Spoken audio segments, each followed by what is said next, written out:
So good afternoon and welcome to day 2 of our CPD accredited digital talks, and welcome back to those who joined us earlier.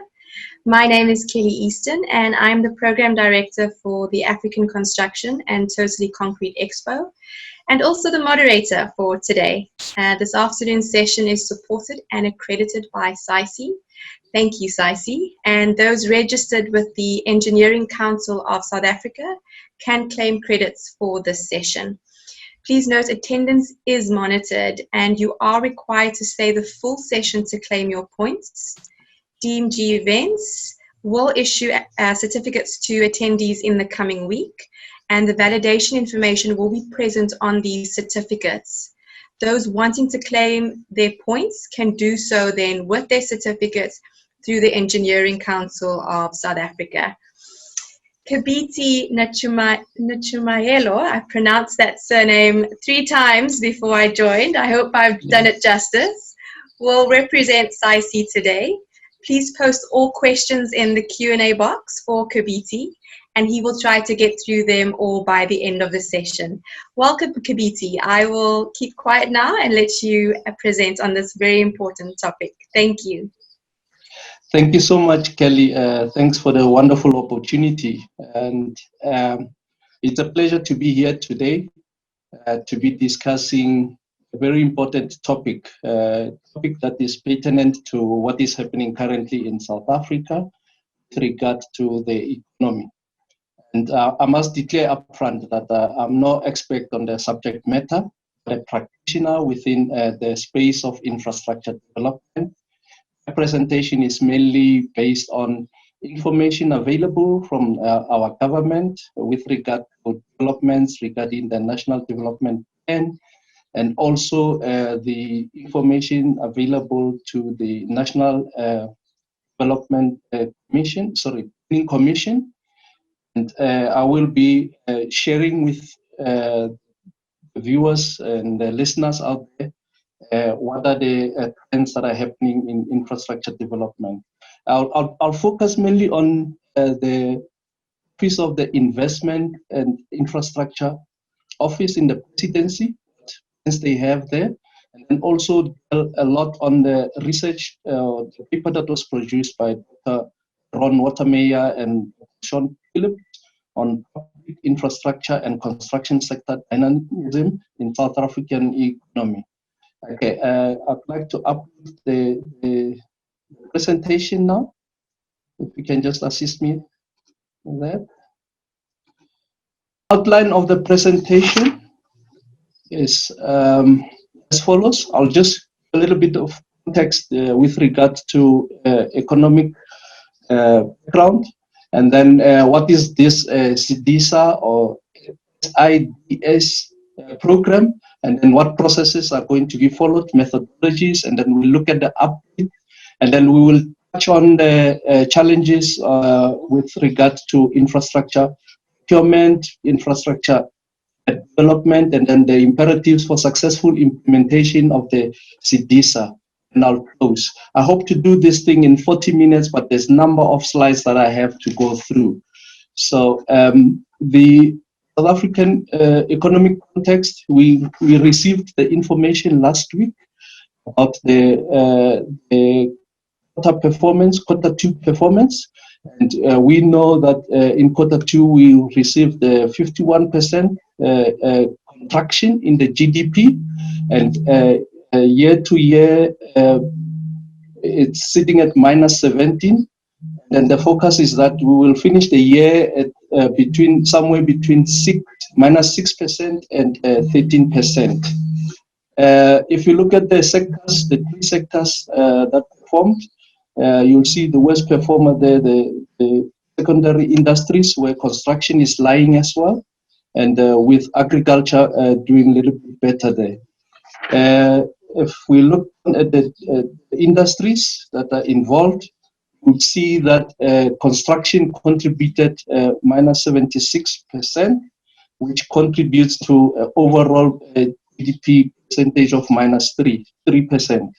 We know that in quarter 2 we had the impact of hard lockdown, And there's a feeling that in Q3, the situation will be slightly better. If you look at the information that was released by AfriMed, their indices, saying a growth of 4% in the increase in activities at the hardware level. This is just an indication of who's buying and who's using the materials out there. And there's also more awards on infrastructure projects, and then projects that were delayed are on track and they're catching up on time. So we expect to see the situations a little bit better there. And then over the years, how infrastructure has performed, we have seen that since the 2010 infrastructure drive, there's generally been a downward trend in the infrastructure spend. And this is even when we have mega projects like the built in ESCOM that happened over the years, and the challenges that are there. In general, there's a downward trend of about 25% in infrastructure spend year on year. And this, for us to get back to the trajectory, we need to have an increase of about 28% year on year. This was before COVID. And that underspending, you can see it over the years where we have seen an average of 25% under expenditure by the public sector and the general government. This has got serious implication because we know infrastructure is a big contributor to job creation, employs a lot of people. So if there's under expenditure, this results in job losses.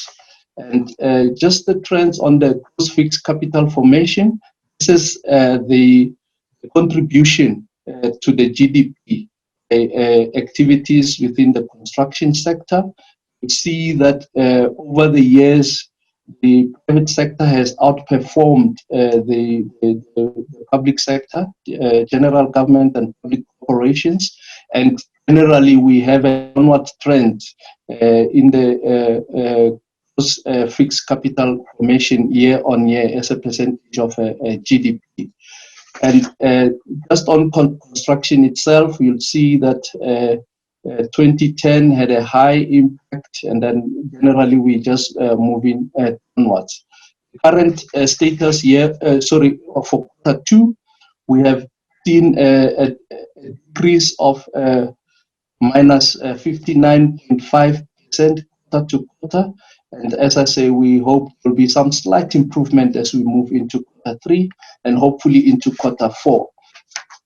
Industry is tracking performance by the consulting civil engineering sector.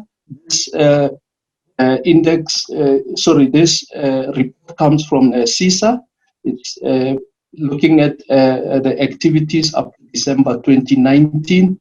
We have seen that there has been a drop in earnings from the activities of the member firms. And you've seen in general, large firms have got a reduction of about 40%, while medium-sized companies had a modest reduction of about 4.5%. I mean, the smaller firms are hit hardest with about 30% decrease in that. This has resulted in retrenchments, brain drain, disinvestment of multinationals from South Africa as well. I mean, this was prior to COVID-19. So you can just imagine the impact of COVID-19 on the sector. It's going to be devastating when the numbers come in. And then our South African Federation of Civil Engineering Contractors also track the number of employees that the sector employs. You would see also there's a general downward trend of about 45% if you normalize the 2014 Q2 information. Generally, there's been a decline in revenue in the construction sector, and the numbers will come through for the post-COVID. We will see also we've seen in the GDP figures that there was low performance in the sector. And the business confidence has improved slightly. It was sitting at 99% in Q1 of 2019, and then it had improved slightly, and then I'm sure the figures will just be stabilized at around the same level of confidence. It depends what the president announced as well after his meeting with NETLAC. So we anticipate that there will be some positive sentiment coming in there. There's generally an oversupply of contractors in the market. See, when there are bids, there's a lot of contractors that go for the same piece of work, and the economy has shrunk so much. And then, I mean, also contributing to that is the impact of corruption and maladministration, particularly in the state-owned enterprises. Our institution, South African Institution of Civil Engineers, has got over the years produced infrastructure report, and which looked at the state of infrastructure in the country, where we looked at the categories, whether it's a world-class infrastructure, whether it's fit for the future, whether it is satisfactory or it's at risk or it's unfit for the purpose. And then just for the 3-5 year cycle that this report has been done, you find that overall score has been a D+, and in 2011 there was slight improvement due to the new infrastructure that was built for the World Cup, and then also there was a deterioration of the infrastructure due to low maintenance, due to some neglect on the infrastructure. How this information is used by the policymakers, how this information is then used by the decision maker, is quite critical, and measures needs to be in place to actually make sure that we extract a value from this information that is available. Then we were then hit by coronavirus. We had a hard lockdown, and we've been in lockdown since 173 days. And we hope soon, we anticipate that the president will open up the economy and the country with more relaxation. Hopefully that can still happen this week. We have unfortunately lost a number of people. 15,000 people, over 15,000 people have perished. May their soul rest in peace, and we hope to soldier on, and then we can get our country into some new normality. What COVID has done has also revealed, amplified the challenges that we have, particularly with social infrastructure. And these problems are inherently built due to challenges with the public sector. You'll see that in the last 5 financial years, we have a total of expenditure of 147 billion rand, which in the main is brought by fully packaged projects at all levels, and supply chain practices that are poorly managed or badly drafted and implemented contract documents, lack of skilled personnel at the level of project preparation and implementation, lack of budgeting for maintenance activities, lack of quality controls and measures, poor stakeholder management, what is known as construction mafias, or if you also involve them, they can also have a positive spin of what we call the construction fora. And then corruption is quite key as well in the underspend and also the challenges that we found. This has resulted in what we've seen during COVID-19, that a lot of communities were in sanitation. There's lack of access to potable water, lack of adequate housing. Urban sprawl has been allowed to continue. There's lack of proper roads and stormwater. There's dense informal settlements and lack of access to health facilities, lack of access to energy and the impact of load shedding and the inadequate educational facilities as well. All of these things should have been taken care of if we have proper procurement regime regulate the infrastructure spend. What has happened as well is a talk of what is called stimulus package and recovery packages. This is necessitated by that, I mean, even prior to lockdown, the economy was performing negatively, and there's a lot of significant outflows from the financial market, and the downgrading of South African economy by the rating agencies. I mean, the impact of COVID we will feel for some years to come. And then concoction created the economic meltdown, and the maladministration and malfeasance at state enterprises. It's creating serious challenges for us. And then the state of capture as it unravels what has happened there. So we await the president to announce further on infrastructure spend following his meetings with NETLAC. We hope that there will be structural reforms to address macroeconomic imbalances. We hope that the infrastructure sector will stimulate growth. We hope there will be regulations and operation of the state-owned enterprises and improved investment climate for private enterprises. We need certainty in what needs to be done as a country. We need to lower the cost of borrowing, and I think this discussion also will hinge more on that, on the infrastructure investment. We need to improve capacity of the economy to deliver sustainable, inclusive growth and job creation. Private sector needs to have confidence back, and the private sector needs to be involved in the plans that the government has. This culminated in what we call SIDSSA. SIDSSA stands for Sustainable Infrastructure Development Symposium South Africa. The other acronym is just SIDS.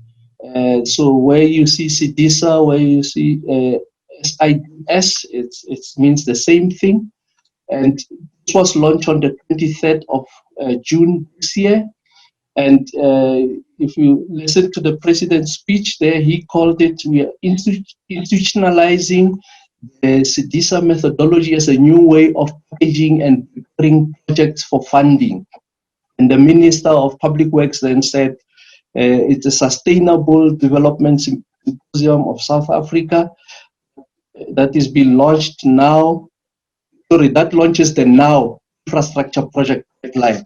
And the CEO of Infrastructure South Africa, or the person responsible for the investment and infrastructure office in the presidency, and that says SIDSSA process will trigger an evaluation of legislative framework environment to usher a new dispensation for development and funding of robust, reliable project pipeline. There's keywords in what they are saying in there, and the trick is in the pudding. We will see how this unfolds. Just some timelines. You would notice that on the between the 2nd and the 5th of November, the president launched an investment summit in Sandton, where there were pledges made, and there's an ambitious plan to get investment fund of $100 billion. And then following that, the process started now to get SIDSSA off the ground, and it was launched on the 18th of February 2020. And then what followed after that launch, after stakeholder engagements, is that there were data collection from different various departments of government, and working committees,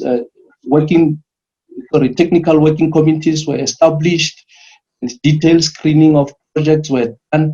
It was just prior or at the beginning of lockdown. During lockdown, there were a number of meetings held by Zoom, so the office never stopped working. And then this resulted in a report which has got a priority list. And then engagement with the government stakeholders happened in May, and then this was then presented to Parliament, to the Cabinet, and then it was approved that SIDSSA launched then. So this was done on the 23rd of June. What has happened since then is that a number of projects have been gazetted. 50 projects, they are gazetted as a strategic integrated project under the Infrastructure Development Act, and this was done when the memorandum of understanding was signed between Treasury, Public Works, PSA. This was done on the 17th of August last month. So these are events that are happening so fast as we look at that. Why do we need that? This implementation of the plan, looking at what we called a streamlined and accountable partnership, have clear delivery targets relating to value for money, transparency in relation to performance, accountability of professionals and contractors as well as government, and monitoring and review insights of infrastructure intelligence, transformation and special justice. It shouldn't be a problem. Skills transfer, empowerment, and job creation are at the forefront of this plan. The use of technology as well will be looked into.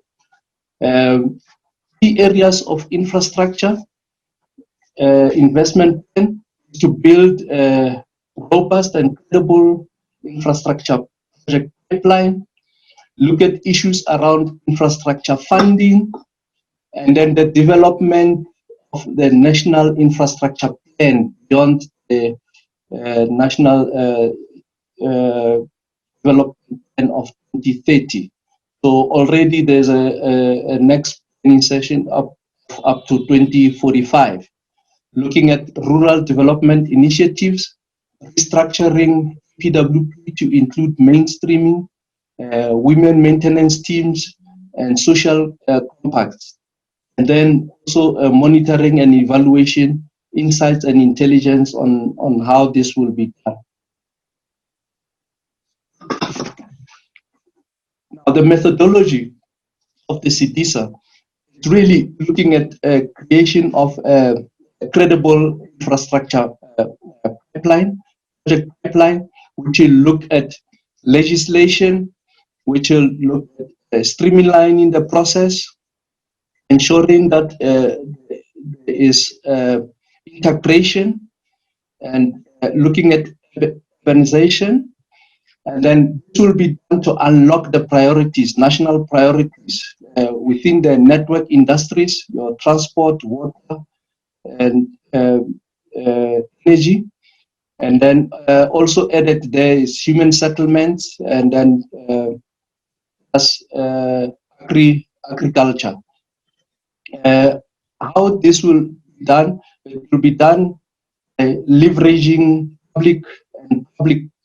private sector funding, and realigning some of the public infrastructure funding, and that will have a development impact in terms of job creation, special industry, and transformation, and amongst other things. And then there will also be institutional implementation capacity, it is recognized that the skill sets are not lying where they are needed.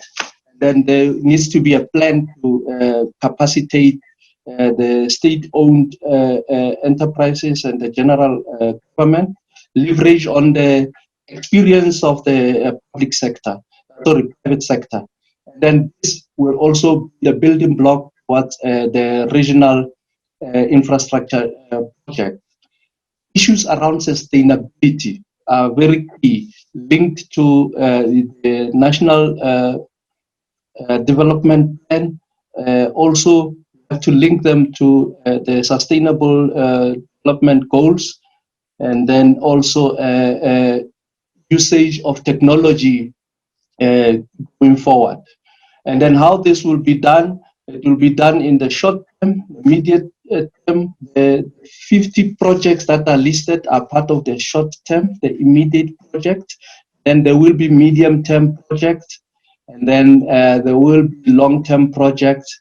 Then also restructuring the sector, so to include more women-led teams and PWP. That's the methodology how this will be done. Just where we're sitting, this is not new work. This work result in what we call Infrastructure South Africa, which is which will be sitting under the Department of Public Works, and how that will operate. It will have the president chairing the meetings, and then the minister also.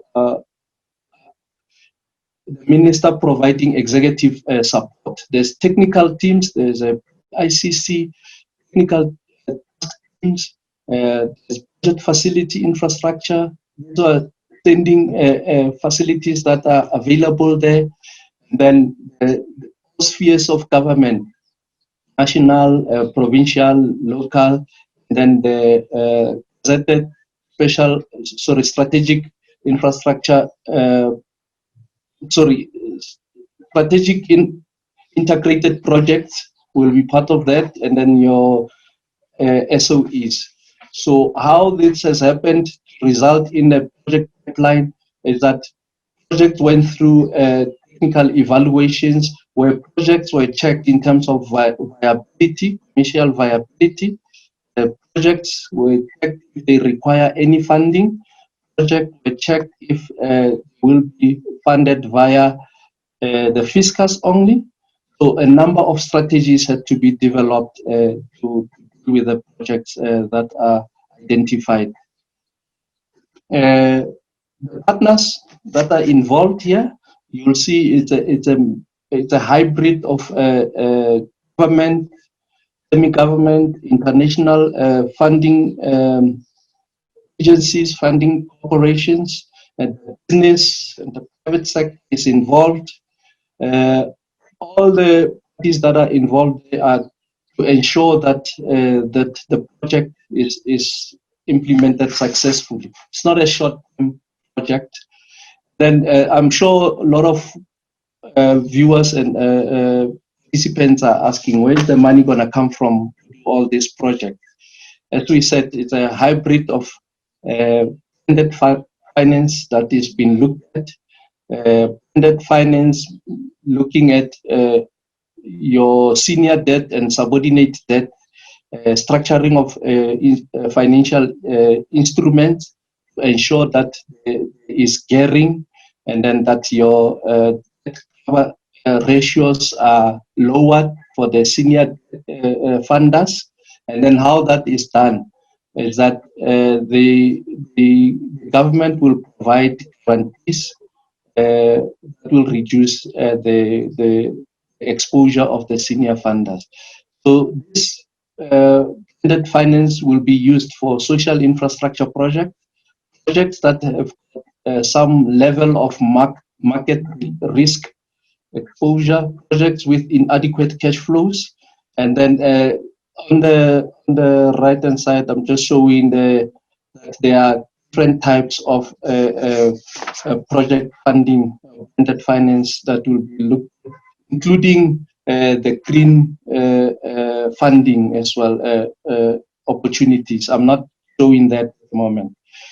So how this blended funding would work, it is envisaged that currently, traditionally, you have the senior debt funder exposed by 70% and there's an equity of 30%. Now the intention is to reduce that to with a subordinate debt, which will cushion the exposure of the senior funder there. So that's how this blended funding will then work. The first loss will be cushioned and absorbed by the subordinate debt there. So the projects that have been identified and screened, initially, as I said, since March, there's been work done, a lot of work being done, and industry was also involved in coming up with this workload. 276 projects were submitted, and then 88 of them were at feasibility stage. And then just a rough estimate of those projects were looking at about 2.3 billion, with an estimated funding gap of 502 billion rand. And then it was reported that there will be about 1.8 million direct and indirect jobs. We said the sectors involved is mainly your your transportation, water and sanitation, and energy sectors, but then agriculture and human settlements were added. And that just shows the number of projects that were submitted. And of those projects, 50 of them were gazetted as SIPs, your strategic integrated projects, which were launched on the 17th of August. And those projects have got a total value of about 340 billion rand. And it can see the sector allocations, bulk of them being in human settlements. These are additional projects that are also included in the Gazette. And the list, if you break down the list, actually, you will find that there's a number of projects. I would encourage the listeners to actually get hold of the list, the Gazette, because it will give you the full list of the projects that are gazetted, including these ones. These are additional special projects that are included in the list. And now was to quickly get immediate high impact projects. There's an overall 25-year delivery plan which has been worked on. I'm sure the president, when he speaks, he will speak about this infrastructure plan of 2045, which is beyond the life of the National Development Plan. So these are reworked plans which still needs to have the details inset on them. So I just wanted to look at some snapshot of what has happened in the procurement regime. A number of things have happened, things that support the infrastructure procurement. There were tools that were developed by the National Treasury in 2003, which were used. And then in 2006, there was a SIDSSA project that was done with the aim of capacitating the local government. And we are pleased to say SAICE had been involved in that, in the SIDSSA project. And then the Presidential Infrastructure Commission was set up in 2012, and also Municipal Infrastructure Support Agency was set up in 2012. This is also to capacitate the local government environment. In 2013, key thing that happened, the Office of the Chief Procurement Officer was established, and GTEC also in the Treasury was established to deal with issues around procurement, particularly large-scale procurement mega projects. In 2017, a key thing that happened there was that the preferential procurement policy framework was enacted, which talked about, amongst other things, qualification on BEE and subcontracting. I think that was the birth of what the industry calls the construction mafias out there. It is also quite interesting that we need to adapt to be able to work with these communities, and it depends at what stage of the projects they get involved. And also in 2017, there was a national movable asset maintenance and management applications, which looked at maintenance strategies that were developed in 2007. And then, interestingly, we had a very interesting document on infrastructure development, infrastructure delivery, infrastructure delivery methods. And these infrastructure delivery were quite intense, and they were used in projects, mega projects that were launched. And then in 2015, we had the SIPTIM. I lost my track there. The Sustainable Infrastructure Procurement Delivery Method, which was used in the launch of the two universities, the one in Northern Cape and the one in Mpumalanga, successfully so. And this resulted in positive project implementation, because from the client side to the professional team and to the contractors, there was alignment in terms of that.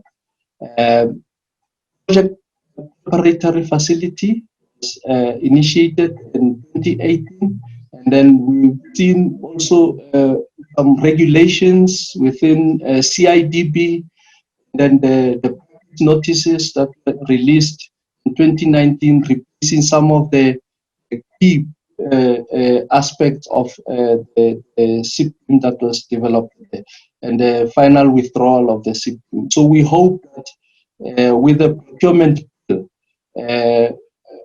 these measures, the good elements of what was intended, can be put back.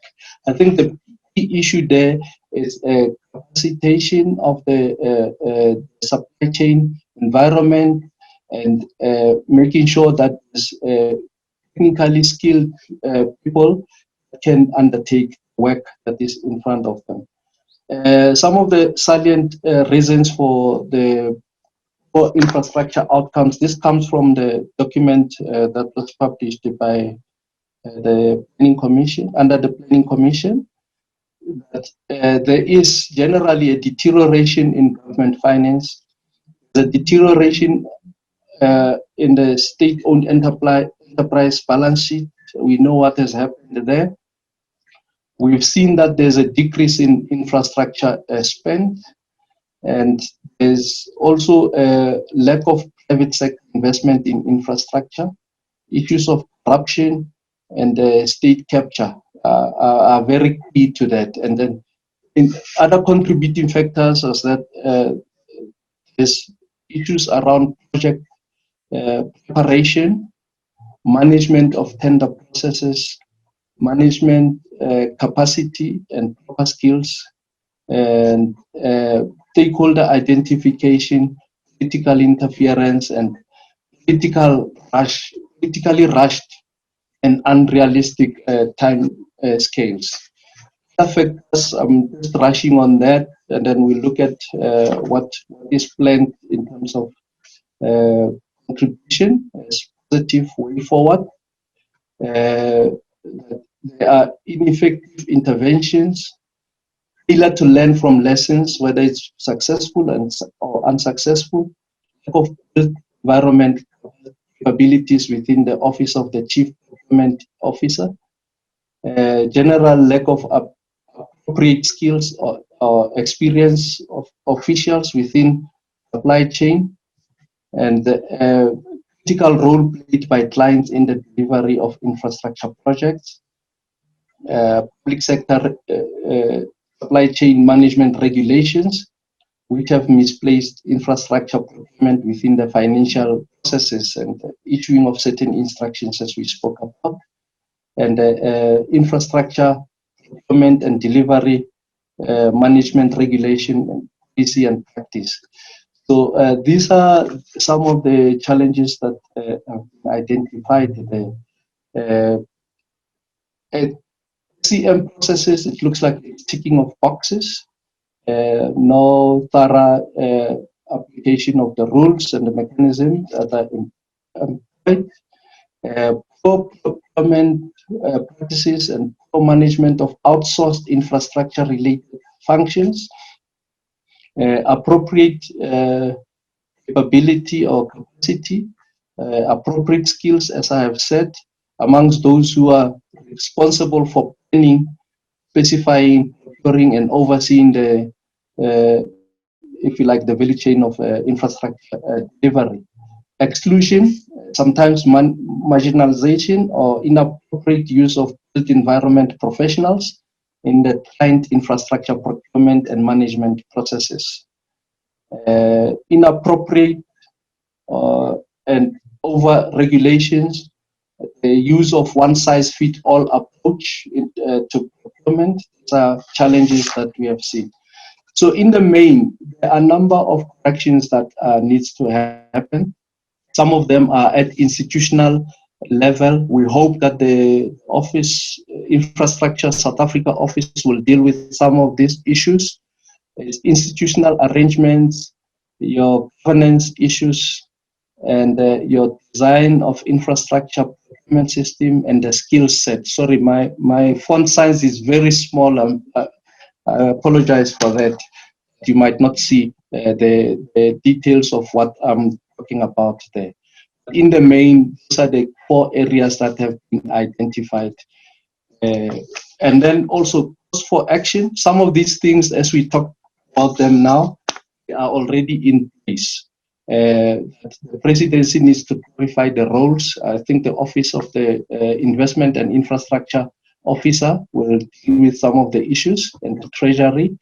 Appointment of suitable infrastructure procurement and client delivery. That I'm sure this will be dealt with at length at the Infrastructure South Africa office, and then the differentiate infrastructure procurement and delivery management from SEM. It should be contained in the procurement bill, that is out for comments, and then develop guidelines on guidance on client infrastructure delivery management. Address fragmentation in legislation, review public-private partnership. These are embedded in the procurement bill. We hope that the process can move fast as well. Capacitate client infrastructure delivery managers. I mean, we've got fantastic programs that are run by SAICE to do exactly that. And then develop public sector capabilities, environment, and engage in public sector infrastructure. I mean, our industry, the private sector, is ready to assist the government in doing so, developing the standard whose descriptions and the roles of responsibility for client delivery managers and project administration. So these are things that needs to happen.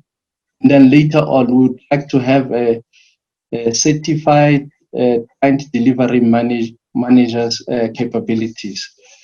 My presentation is going to end here. I tried to talk about a lot of things in a short space of time. Thank you so much. Thank you for listening. Kibiti, thank you very much for that insightful presentation. We do have a few questions, so I'm just going to open up the question and answer box. Just a reminder, if you do have any questions for Kibiti, to please pose your questions here. Mr. Kibiti, in regard to the phase 2 Lesotho Highlands water project, which cost millions of rands. How has COVID-19 affected such a project and other projects at large?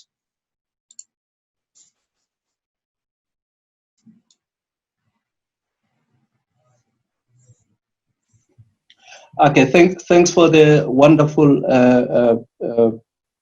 question. I'm just not sure at what stage is the Lesotho Highlands project. No, they should be going out on tender for construction, if I'm not mistaken at the moment. So the time that we have had COVID-19 and the lack of travel by professionals or contractors, I'm sure has got an impact on the project implementation. And also the fact that the one wouldn't do your advertisements and then meetings, and that I'm sure is impact on the time to actually implement the project. I just don't have the details on the actual project. The main COVID-19 has had impact on projects that are on the ground. Industry has been dealing with issues around force majeure, whether because it's not a man-made situation, and there were robust discussions within FIDIC and with the JBCC and the JCC on how to address this, and SAICE had wonderful presentations in this regard as well. Thank you, Kibiti. Another question, and it's a tough one. What are the measures being put in place to curb corruption and construction mafias within the construction and civil engineering industry?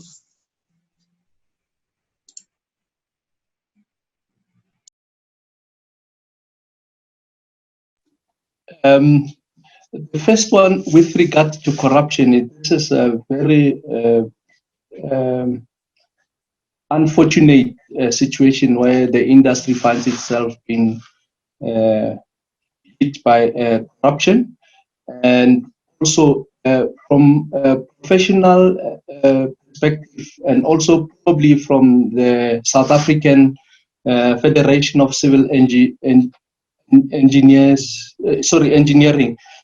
is that we need to have organizations that are ethical. We need to have individuals and leaders that are ethical, will then sign a code of conduct to say they will not practice in that manner. And it takes two people to be involved in that. SIDSSA, we have one of the pillars is actually to deal with the issue of ethics around project implementation. With regard to construction mafias, I'm sure the construction fora would like the name not to be construction mafias. There are genuine concerns on the ground on how people participate on projects. There are also people who are there to cause havoc on sites, and unfortunately, contractors are left on their own with these issues. It was exciting to hear the presidency and the Minister of Police talking about some interventions to deal with that, and we hope that they can implement that. Thank you. Thank you. Our next one, Kibiti, how has the launches of infrastructure projects translated into what we ordinary engineers can hope will address our income deficiencies?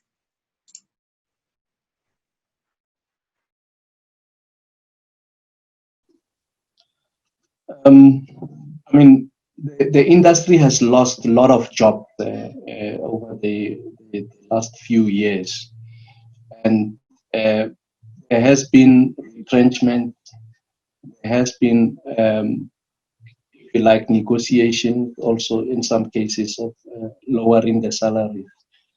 With the launch of projects, we hope that can only stimulate the employment of professionals, and that can then result in some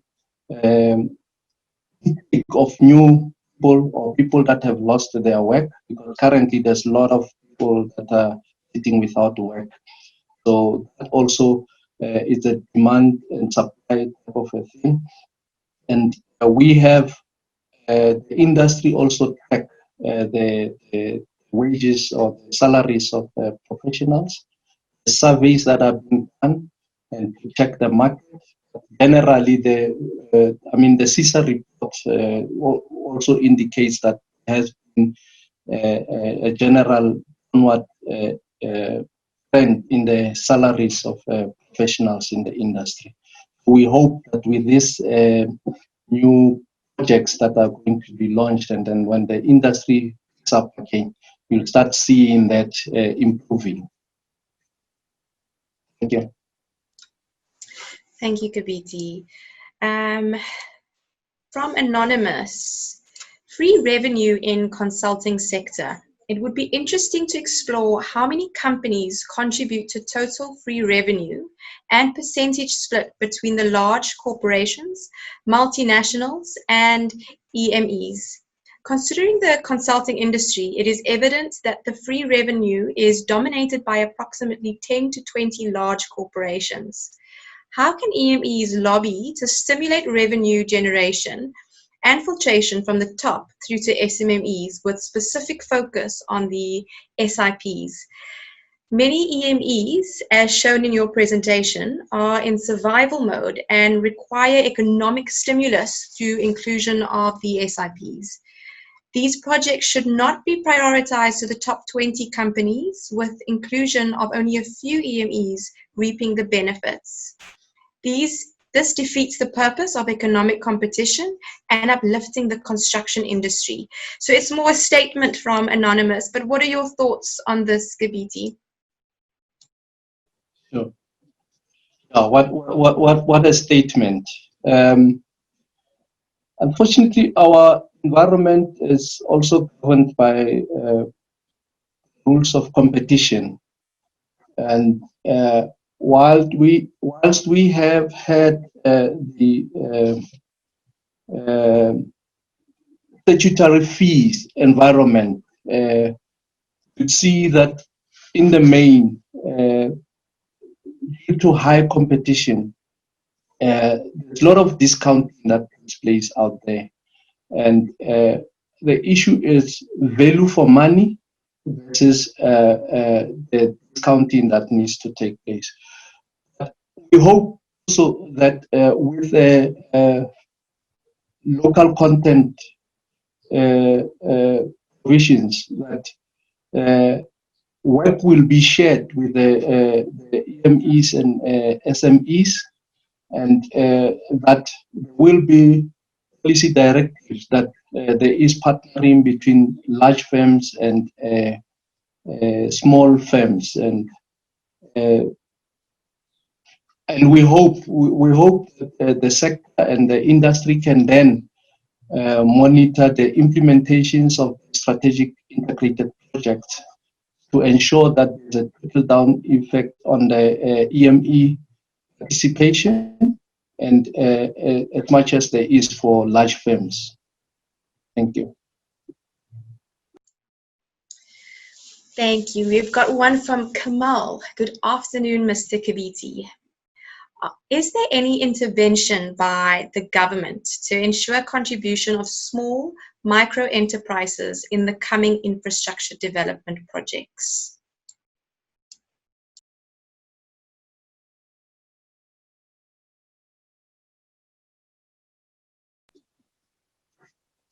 It's a wonderful question.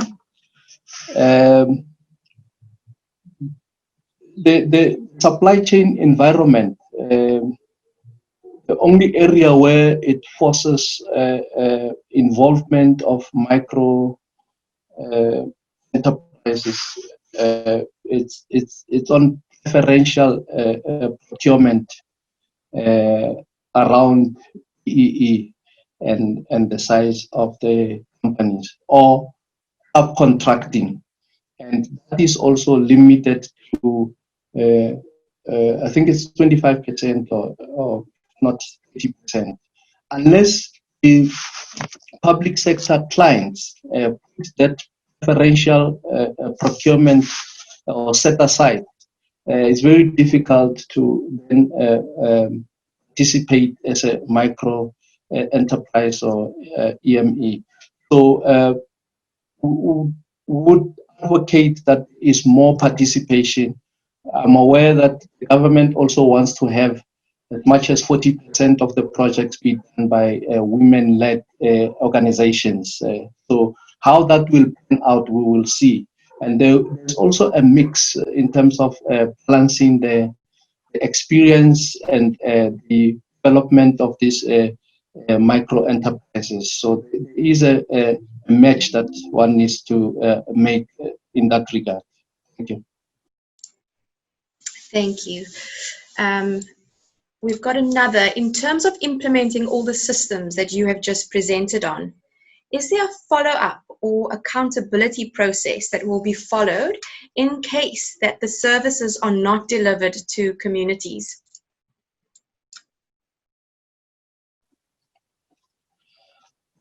There are checks and balances.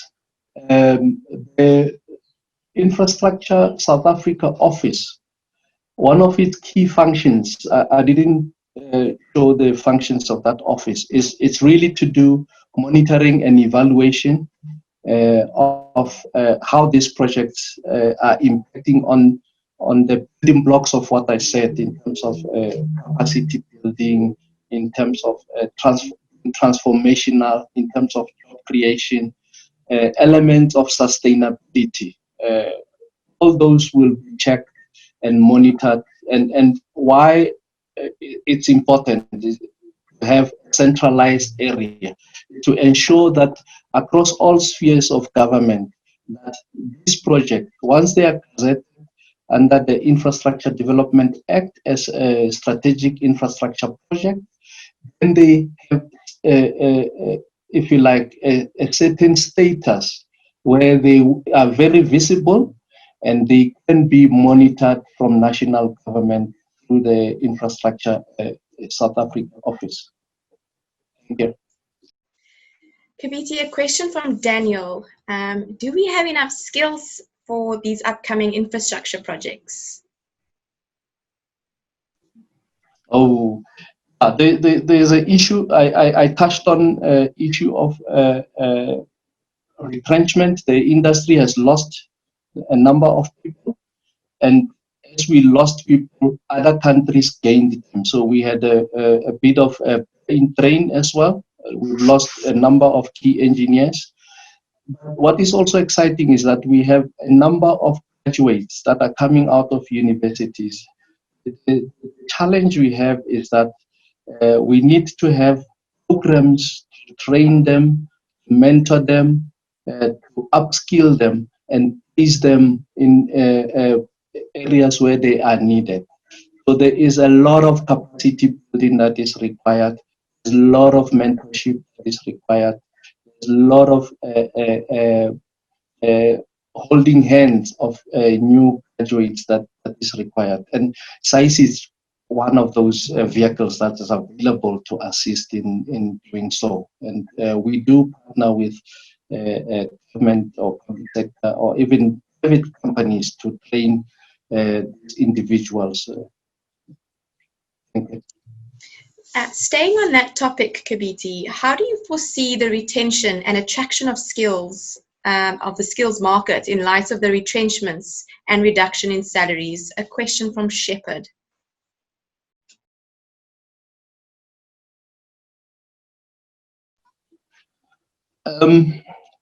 So our situation is not only it's not unique in the bigger scheme of things. I mean, the economy is not performing, hence there are those jobs that are shared.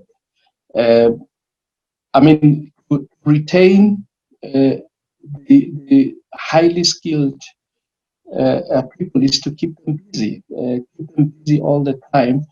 with work that they can do. But if the industry is not performing, it's very difficult for that. And therefore, they go to other, we lose them to other sectors. To retain them, there's other incentives more than just the financial reward. The incentive to gain experience, the incentive to be recognized by your peers as a professional, the incentive to know that when you have the experience that you have, that you will gain during the downtime, you will be highly marketable when there's an upswing in the economy. Thank you. There's a question about unemployment from Debbie. In terms of the current unemployment rates, are you expecting this, and I assume she's referring to what you've presented on, to bring a much needed relief in the sector? What are your thoughts, Kibiti?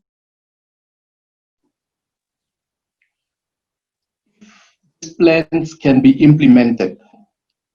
There will be in the medium term impact on this.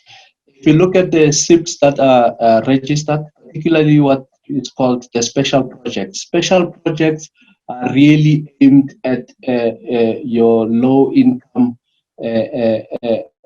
people that are unemployed in EPWP, cleaning of towns, environmental work that needs to be done. That so that in the short term will create some relief. But really, what needs to happen is that we need these projects to kickstart, to be on the ground. Therefore, we know construction industry has got the ability to create so many jobs because by nature it is labor intensive. Thank you. So a question has just come in, but I need to ask this one because it's quite an exciting one. Is our youth visible in the upcoming projects that you've mentioned?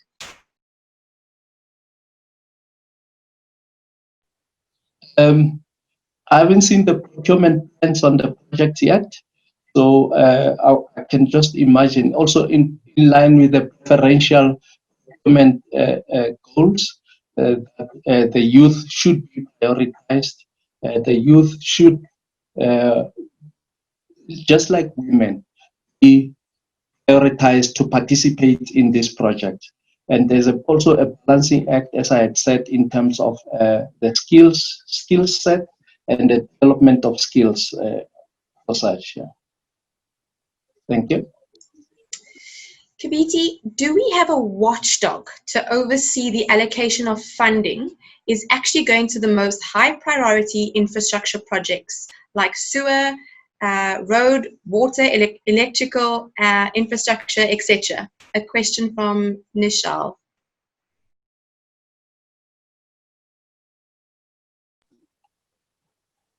Thanks for the question. Watchdog, maybe not independent watchdog. The composition of the parties that get involved, especially I'm talking especially on the strategic integrated projects, is that you have technical working groups that are part of the PICC. You've got, as I've shown, there's a hybrid of international funders, there's DVSA that's leading that, and then you have the presidency. And in terms of roles allocation, are clearly defined roles, who's doing what and that. And through monitoring and evaluation, then there will be that. But I guess there should be space for independent watchdog or a facility like that to be in place. I think it's a wonderful suggestion. A question from Stanford. Is there going to be any change in the manner in which consulting engineering services are procured, given the shortcomings of the current competitive bidding processes where quality is compromised?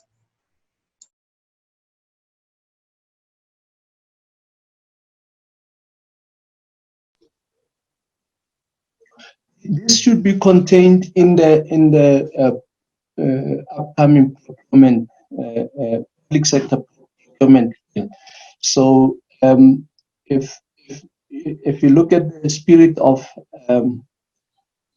SIPTIM, what we had as SIPTIM, that measures were in place if you apply them.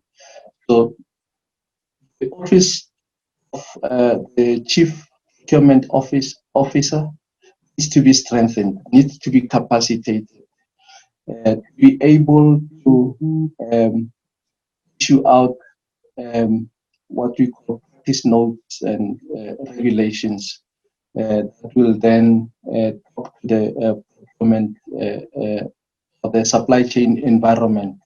And also within infrastructure South Africa, there are provisions for that to issue out the practice notes and regulations for the strategic integrated projects that are being rolled out. All right, Kibiti, we are nearing the end of our session, but we've got a few more minutes just to squeeze in some questions. One from Rian: engineers can contribute tremendously to the quality of feasibility studies. Example, alternative ways to achieve even better results. Do you see this improving? They often seem to be brought in only to design and build. No, thanks for the question. This talks to the entire value chain in terms of project delivery. If you look at the project life cycle and project packaging, state of readiness is that you find often projects are released for design stage too quickly before feasibilities are done, and then that needs to change. If you have your reviews and project implementation protocols, this should not happen. Unfortunately, in most cases, public sector infrastructure projects, particularly in the municipal space, it's done more from your IDP and straight into project implementation, which sometimes is problematic that wrong solutions are given out or designed without proper feasibilities. Thank you, Kibiti. A question about the Government Gazette of the 17th of August 2020, referred to in your presentation. Where can they access this? Okay, if you go to, either you can go to the presidency, you can go just type in CIPC Government Gazette. The latest one will come out the 17th of August 2020, and it will show you all the projects that I've highlighted. Sorry, because of time, I didn't show all of them. There's 50 projects plus special projects on that one. The list is on there. It's available on the net.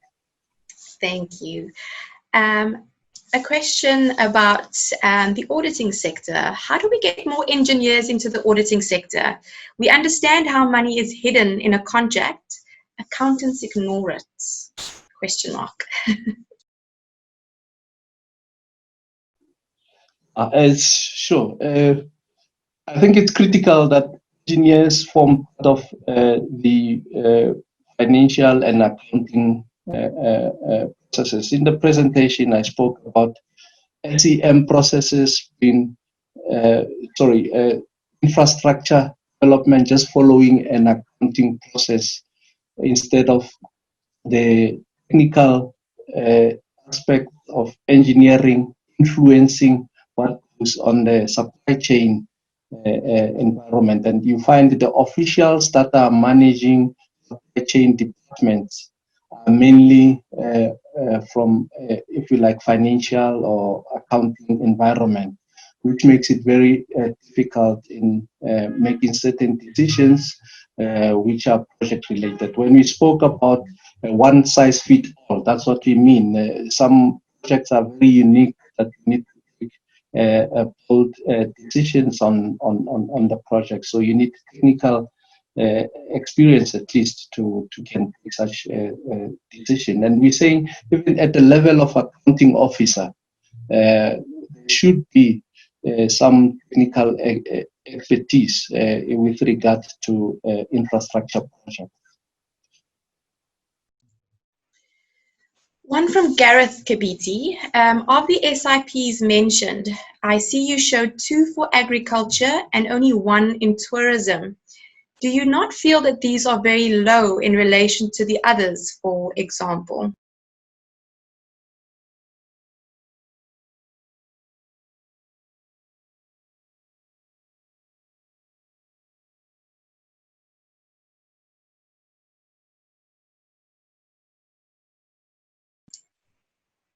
Kibiti, you are muted.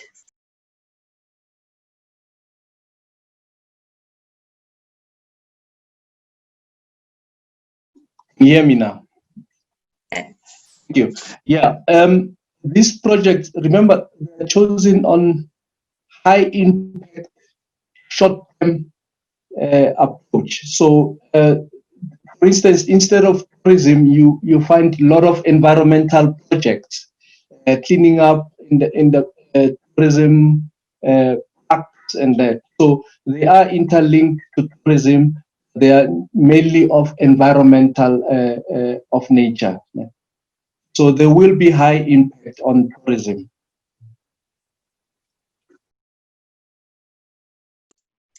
I'm going to take one more question, Kibiti.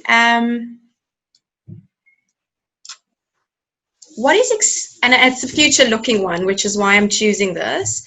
What is the expected timeline for the first 55 projects identified to be implemented?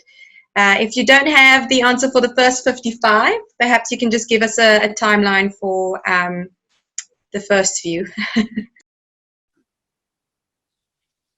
The 50 projects that are identified are at different stages past feasibility. So some of them are tendering, some of them are already in construction.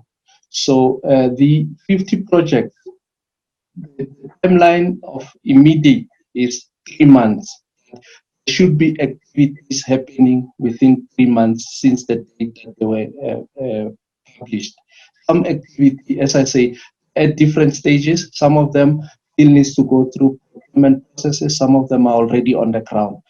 And the special projects, those are easy ones to implement because it's mass employment of people at local level to do a very menial job, very important, not menial job, out in the environment, cleaning out towns and the like.